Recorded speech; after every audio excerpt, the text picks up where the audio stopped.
नमस्कार.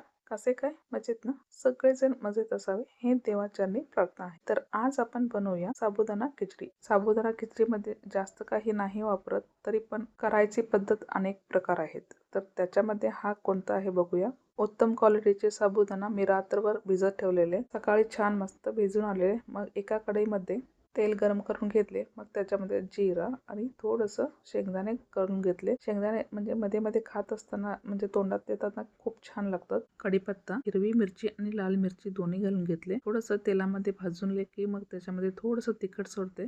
सगळे फ्राय करून झाले की मग आता त्याच्यामध्ये रात्रभर भिजून घातलेले साबुदाणा ह्याच्यामध्ये घालून घ्यायचा. शेंगदाणे भाजून घेतले. मग त्याचे पावडर करून आता ह्याच्यामध्ये घालून घेतलंय.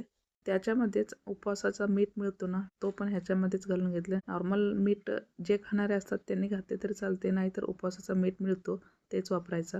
आता शेवटी ह्याच्यामध्ये कापून घेतलेले कोथिंबीर घालून सगळे एकदमच मिक्स करून घ्यायचा. मगच ते मोकळं मोकळं होणार.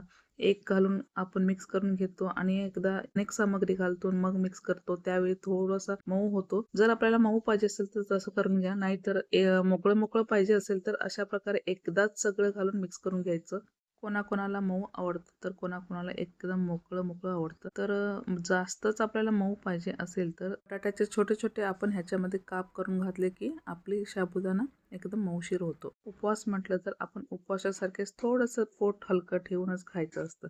आता उपवासामध्ये अनेक जण प्रत्येक काहीतरी काही ना व्हरायटी करत आहे, पण त्याच्यापेक्षा आपण सिंपल एक दिवस तर आपल्या पोटाला पण रेस्ट असतो आणि उपवास पण होतो. अशा पद्धतीने आपण सिंपल करून खाल्ले की उपवास आहे म्हणून आपल्याला आभास पण होत. उपवास कसं कसं करता नक्की मला कमेंट करून सांगा. आणि आपल्याला उपवास करायचं कसलं आवडतं हे पण. साबुदाणा खिचडी तयार झाला की मग नंतर आपण ह्याच्यामध्ये पुदिना पावडर घालून घेतले की खूपच चविष्ट लागतो आणि खूप छान लागतो. एकदा आपण नक्की ट्राय करा. आपल्याला कसं वाटलं आणि आवडलं तर लाईक आणि सबस्क्राईब करून घ्या.